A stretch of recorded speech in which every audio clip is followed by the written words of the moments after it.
Shalom, perkenalkan nama saya Claudia Rambubu, NIM 101 2021 0009, Prodi Pendidikan Agama Kristen. Jadi baik Pak dosen dan teman-teman, di sini saya akan menjelaskan materi tentang pendidikan Pancasila. Di sini ada pertanyaan yang mengatakan bahwa mengapa Pancasila merupakan sistem filsafat. Pancasila sebagai sistem filsafat merupakan bahan renungan yang mengunggah kesadaran para pendiri negara, termasuk Soekarno ketika menggagas ide filosofis grandiloquens. Renungan ini mengalir ke arah upaya untuk menemukan nilai-nilai filosofis yang menjadi identitas bangsa Indonesia. Perenungan yang berkembang dalam diskusi-diskusi sejak sidang BPUPKI sampai ke pengesahan Pancasila oleh PPKI, termasuk salah satu momentum untuk menemukan Pancasila sebagai sistem filsafat. Di sini sistem filsafat itu sendiri merupakan suatu proses yang berlangsung secara kontinu, sehingga perenungan awal yang dicetuskan para pendiri negara merupakan bahan baku yang dapat dan akan terus merangsang pemikiran para pemikir berikutnya. Noto Nagoro Suharjanto, Poes Pawardoyo, Sastra Parwetja, termasuk segelincir pemikir yang menaruh perhatian terhadap Pancasila sebagai sistem filsafat. Kita menelusuri konsep dan urgensi Pancasila sebagai sistem filsafat. Yang pertama, konsep Pancasila sebagai sistem filsafat. Apa yang dimaksudkan dengan sistem filsafat? Apakah Anda sering mendengar istilah filsafat? Atau mungkin Anda sendiri seringkali mengucapkannya, namun apakah Anda mengerti dan paham apa yang dimaksudkan dengan filsafat itu? Untuk itu, coba kita renungkan dan pikirkan beberapa pernyataan yang memuat istilah filsafat. Yang pertama, sebagai seorang pedagang, filsafat saya adalah meraih keuntungan sebanyak-banyaknya. Yang kedua, saya sebagai seorang prajurit TNI, filsafat saya adalah mempertahankan tanah air Indonesia dari serangan musuh sampai titik darah terakhir.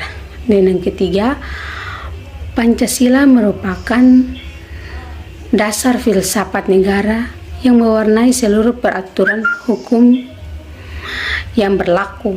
Yang keempat, sebagai seorang wakil rakyat, maka filsafat saya adalah bekerja untuk membela kepentingan rakyat. Berdasarkan keempat pernyataan di atas, maka Anda tentu dapat membedakan bunyi pernyataan 1, 2, 4 dan pernyataan 3. Untuk dapat memahami perbedaan keempat pernyataan tersebut, maka perlu menyimak beberapa pengertian filsafat berdasarkan watak dan fungsinya yang dikemukakan oleh Titus Smith dan Nolan. Yang pertama, filsafat adalah sekumpulan sikap dan kepercayaan terhadap kehidupan dan alam yang biasanya diterima secara tidak kritis.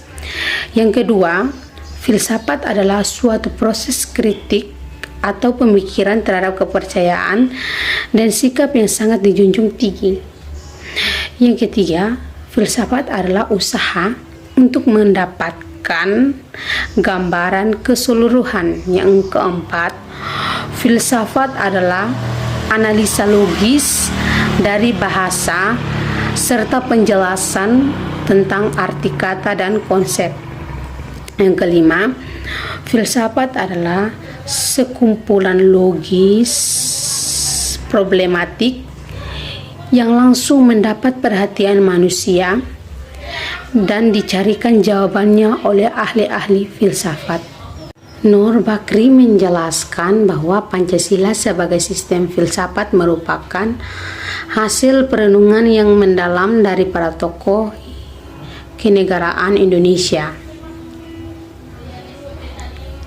Sastra Prateja menegaskan bahwa fungsi utama Pancasila menjadi dasar negara dan dapat disebut dasar filsafat adalah dasar filsafat hidup kenegaraan atau ideologi negara. Pancasila adalah dasar politik yang mengatur dan mengarahkan segala kegiatan yang berkaitan dengan hidup kenegaraan serta perundang-undangan. B. Urgensi Pancasila sebagai sistem filsafat. Mengapa manusia memerlukan filsafat? Jawaban di atas pertanyaan tersebut dikemukakan oleh Titus, Smith, dan Nolan. Tidak hanya di zaman Yunani yang telah melahirkan peradaban besar melalui pemikiran para filsuf, di zaman modern sekarang ini pun manusia memerlukan filsafat karena beberapa alasan. Yang pertama, manusia telah memperoleh kekuatan baru yang besar dalam sains dan teknologi, telah mengembangkan bermacam-macam teknik untuk memperoleh ketentraman dan kenikmatan. Akan tetapi pada waktu yang sama manusia tidak tentram dan gelisah karena mereka tidak tahu dengan pasti makna mereka dan arah harus tempuh dalam kehidupan mereka. Yang kedua, filsafat melalui kerjasama dengan disiplin ilmu lain memainkan peran yang sangat penting untuk membimbing manusia kepada keinginan-keinginan dan aspirasi mereka. Beberapa faedah filsafat yang perlu diketahui dan dipahami adalah sebagai berikut. Yang pertama, faedah terbesar filsafat adalah untuk menjajaki kemungkinan adanya pemecahan-pemecahan terhadap problem kehidupan manusia. Yang kedua, filsafat adalah suatu bagian dari keyakinan-keyakinan yang menjadi dasar perbuatan manusia. Yang ketiga, filsafat adalah kemampuan untuk memperluas bidang-bidang kesadaran manusia agar dapat menjadi lebih hidup, lebih dapat membedakan, lebih kritis, dan lebih pada pandai. Minanya alasan diperlukan kajian Pancasila sebagai sistem filsafat. Yang pertama, filsafat Pancasila sebagai genitivus objektivus dan genitivus subjektivus. Pancasila sebagai genitivus objektivus artinya nilai-nilai Pancasila dijadikan sebagai objek yang dicari landasan filosofisnya berdasarkan sistem-sistem dan cabang-cabang filsafat yang berkembang di Barat. Misalnya, Noto Nagoro menganalisis nilai Pancasila berdasarkan pendekatan substansialistik. Filsafat Aristoteles sebagaimana yang terdapat dalam karyanya yang berjudul Pancasila Ilmiah Populer. Adapun Dijarkaya menyoroti nilai-nilai Pancasila dari pendekatan eksistensialisme religius, sebagaimana yang diungkapkan dalam tulisan yang berjudul Pancasila dan Religi. Yang kedua, landasan ontologis filsafat Pancasila. Pancasila sebagai genitivus subjektivus memerlukan landasan pijak filosofis yang kuat untuk mencakup 3 dimensi, yaitu landasan ontologis, landasan epistemologis, dan landasan aksiologis.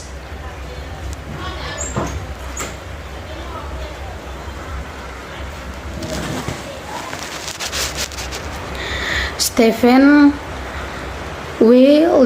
John Kent dan Karen Avoyes dalam teoris of Human Communication menegaskan bahwa ontologi merupakan sebuah filosofis yang berhadapan dengan sifat makhluk hidup.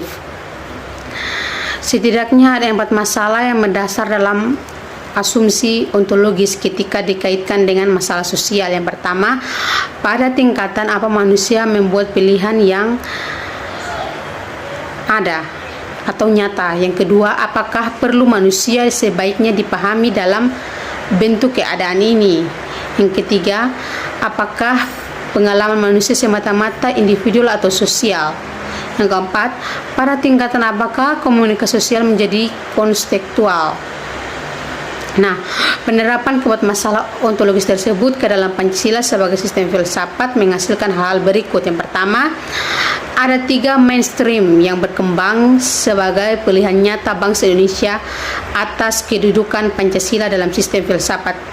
Yang pertama, determinisme yang menyatakan bahwa perilaku manusia disebabkan oleh banyak kondisi sebelumnya sehingga manusia pada dasarnya bersifat reaktif dan pasif. Pancasila sebagai sistem filsafat lahir sebagai reaksi atas penjajahan yang melanggar hak asasi manusia. Sebagaimana amanat yang tercantum dalam alinea pertama pembukaan Undang-Undang Dasar Negara Republik Indonesia tahun 1945 yang berbunyi bahwa sesungguhnya kemerdekaan itu ialah hak segala bangsa, dan oleh sebab itu maka penjajahan di atas dunia harus dihapuskan karena tidak sesuai dengan pri kemanusiaan dan pri keadilan. Yang kedua, pragmatisme yang menyatakan bahwa manusia merencanakan perilakunya untuk mencapai tujuan masa depan sehingga manusia merupakan makhluk yang aktif, dapat mengambil keputusan yang memengaruhi nasib mereka. Sifat aktif yang memunculkan semangat perjuangan untuk membebaskan dari belenggu penjajahan termuat dalam alinea kedua. Yang ketiga, aliran yang berdiri pada posisi tengah yang menyatakan bahwa manusia yang membuat pilihan dalam jangkauan yang terbatas atau bahwa perilaku telah ditentukan sedangkan perilaku yang lain dilakukan secara bebas.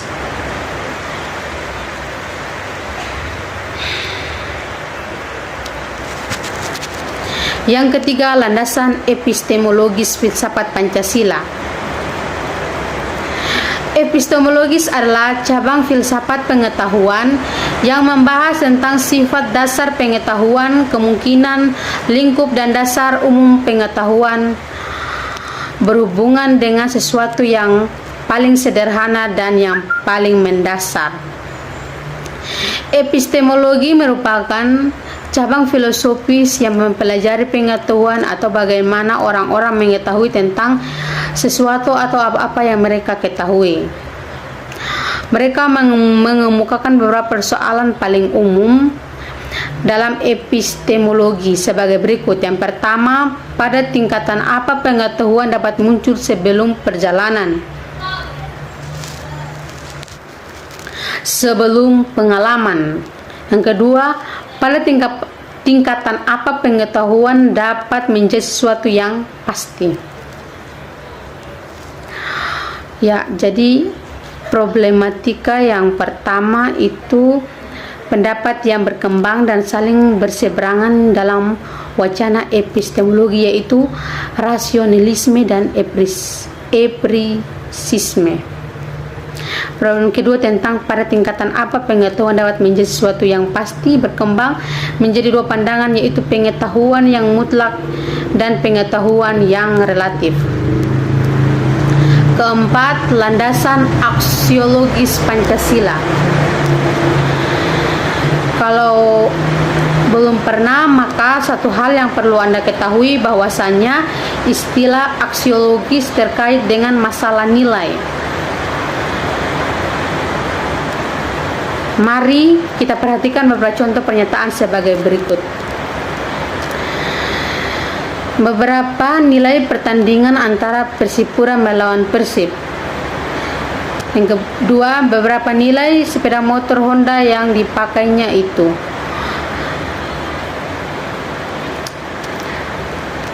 Yang ke C, menggali sumber historis, sosiologis, politis tentang Pancasila sebagai sistem filsafat. 1. Sumber historis Pancasila sebagai sistem filsafat. Pada 12 Agustus 1928,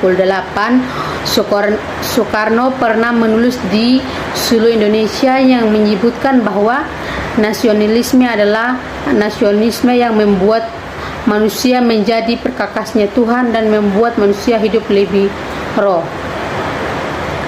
Di sini masyarakat Indonesia sebagai berikut: yang pertama, sila ketuhanan Maha Esa; kedua, sila kemanusiaan yang beradil dan beradab; ketiga, sila persatuan Indonesia; keempat, sila kerakyatan dipimpin oleh hikmat kebijaksanaan dalam permusyawaratan perwakilan; yang kelima, keadilan sosial bagi seluruh rakyat Indonesia. Sumber sosiologis Pancasila sebagai sistem filsafat. Sumber sosiologis Pancasila sebagai sistem filsafat dapat diklasifikasikan ke dalam dua kelompok. Kelompok pertama, masyarakat awam yang memahami Pancasila sebagai sistem filsafat yang sudah dikenal masyarakat Indonesia dalam bentuk pandangan hidup yang terdapat dalam agama, adat istiadat, dan budaya berbagai suku bangsa Indonesia. Kelompok kedua, masyarakat ilmiah akademis yang memahami Pancasila sebagai sistem filsafat dengan teori-teori yang bersifat akademis. Kelompok pertama memahami sumber sosiologis Pancasila sebagai sistem filsafat dalam pandangan hidup atau kearifan lokal yang memperlihatkan unsur-unsur filosofis Pancasila itu masih berbentuk pedoman hidup yang bersifat praktis.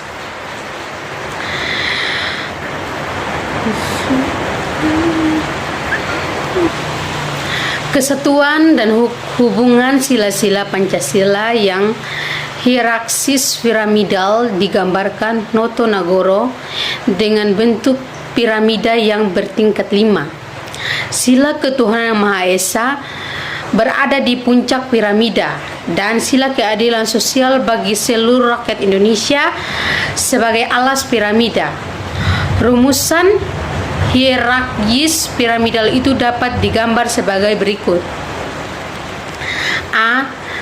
Sila ketuhanan yang Maha Esa menjiwai dan meliputi sila kemanusiaan yang adil dan beradab, persatuan Indonesia, kerakyatan yang dipimpin oleh hikmat kebijaksanaan dalam permusyawaratan perwakilan, dan keadilan sosial bagi seluruh rakyat Indonesia. B. Sila kemanusiaan yang adil dan beradab dijiwai dan diliputi oleh sila ketuhanan Maha Esa, menjiwai dan meliputi sila persatuan Indonesia, kerakyatan yang dipimpin oleh hikmat kebijaksanaan dalam permusyawaratan perwakilan, dan keadilan sosial bagi seluruh rakyat Indonesia. C.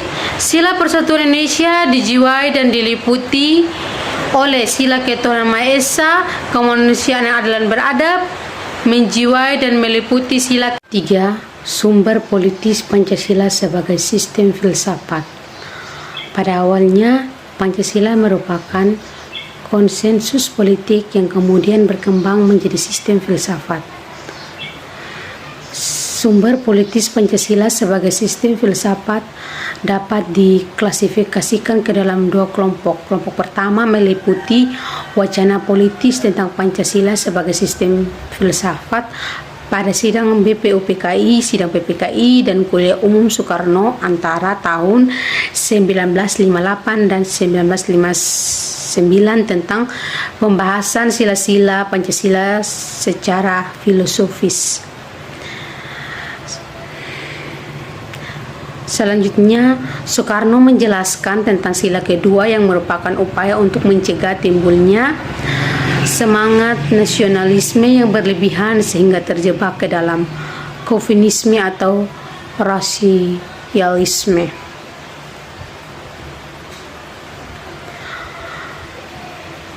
Kelompok kedua diwakili dalam Habibie dalam pidato 1 Juni 2011 yang menyuarakan kembali pentingnya Pancasila bagi kehidupan bangsa Indonesia setelah dilupakan dalam rentang waktu yang cukup panjang sekitar 1 dasawarsa pada euforia politik di awal reformasi.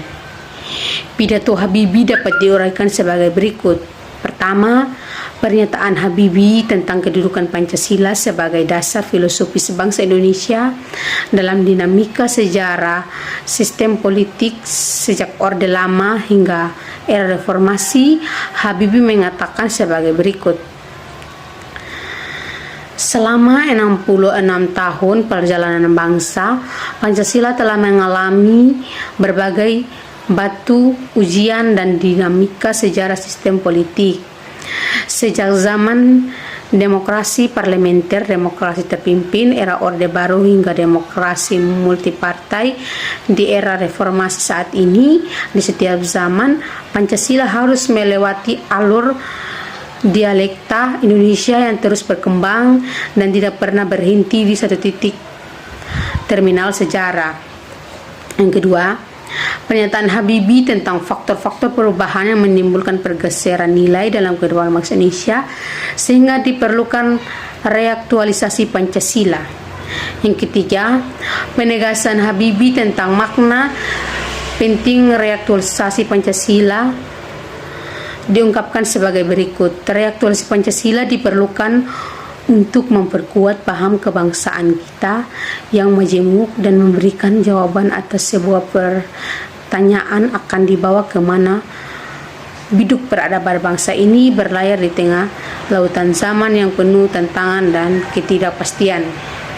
Yang keempat, perlunya implementasi nilai-nilai Pancasila dalam seluruh aspek kehidupan. D. Membangun argumen tentang dinamika dan tantangan Pancasila sebagai sistem filsafat. Yang pertama, dinamika Pancasila sebagai sistem filsafat. Pancasila sebagai sistem filsafat mengalami dinamika sebagai berikut. Pada era pemerintahan Soekarno, Pancasila sebagai sistem filsafat dikenal dengan istilah filosofis Grundsting. Gagasan tersebut merupakan perenungan filosofi Soekarno atas rencananya berdiri negara Indonesia merdeka. Yang kedua, tantangan Pancasila sebagai sistem filsafat. Yang pertama, kapitalisme, yaitu aliran meyakini bahwa kebebasan individual pemilik modal untuk mengembangkan usahanya dalam rangka meraih keuntungan sebesar-besarnya merupakan upaya untuk mensejahterakan masyarakat. Yang kedua, komunisme. Komunisme adalah sebuah paham yang muncul sebagai reaksi atas perkembangan kapitalisme sebagai produk masyarakat liberal.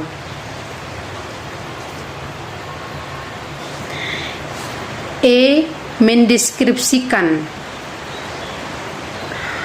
esensi dan urgensi Pancasila sebagai sistem filsafat.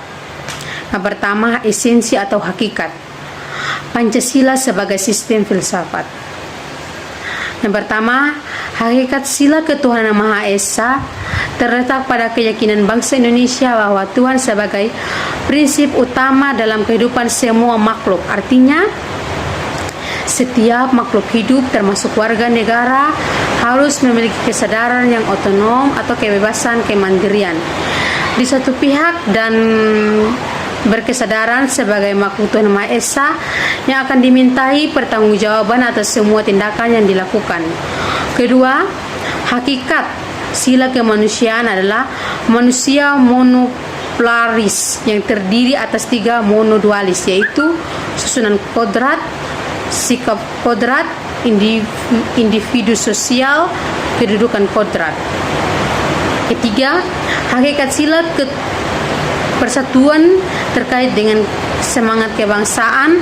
Rakyat kebangsaan terwujud dalam bentuk cinta tanah air yang dibedakan ke dalam 3 jenis, yaitu tanah air real, tanah air formal, dan tanah air mental. Tanah air real adalah bumi tempat orang dilahirkan dan dibesarkan, bersuka dan berduka yang dialami secara fisik sehari-hari. Tanah air formal adalah negara menjadi salah seorang warganya yang membuat undang-undang, menggariskan hukuman dan peraturan, menata, mengatur, dan memberikan hak serta kewajiban. Tanah air yang kedua, urgensi Pancasila sebagai sistem filsafat. Pertama, meletakkan Pancasila sebagai sistem filsafat dapat memulihkan harga diri bangsa Indonesia sebagai bangsa yang merdeka dalam politik, juridis, dan juga merdeka mengemukakan ide-ide pemikirannya untuk kemajuan bangsa baik secara materi maupun spiritual. Kedua, Pancasila sebagai sistem filsafat membangun alam pemikiran yang berakar dan nilai-nilai budaya bangsa Indonesia sendiri sehingga mampu dalam menghadapi berbagai ideologi dunia. Ketiga, Pancasila sebagai sistem filsafat dapat menjadi dasar pijakan untuk menghadapi tantangan globalisasi yang dapat melunturkan semangat kebangsaan dan melemahkan sendi-sendi perekonomian yang berorientasi pada kesejahteraan rakyat banyak. Keempat, Pancasila sebagai sistem filsafat dapat menjadi way of life sekaligus way of thinking bangsa Indonesia untuk menjaga keseimbangan dan konsistensi antara tindakan dan pemikiran. Rangkuman tentang pengertian dan pentingnya Pancasila sebagai sistem filsafat. Pancasila sebagai sistem filsafat sudah dikenal sejak para pendiri negara membicarakan masalah dasar filosofis negara atau filosofis grundlos dan pandangan hidup bangsa. Meskipun kedua istilah tersebut mengandung muatan filosofis, tetapi Pancasila sebagai sistem filsafat yang mengandung pengertian lebih akademis memerlukan perenungan lebih mendalam. Filsafat Pancasila merupakan istilah yang mengemuka dalam dunia akademis. Ada dua pendekatan yang berkembang dalam pengertian filsafat Pancasila, yaitu Pancasila sebagai genitivus objektivus dan Pancasila sebagai genitivus subjektivus. Kedua pendekatan tersebut saling melengkapi karena yang pertama meletakkan Pancasila sebagai aliran atau objek yang dikaji oleh aliran-aliran filsafat lainnya, sedangkan yang kedua meletakkan Pancasila sebagai subjek yang mengkaji aliran-aliran filsafat lainnya. Pentingnya Pancasila sebagai sistem filsafat ialah agar dapat diberikan pertanggungjawaban rasional dan mendasar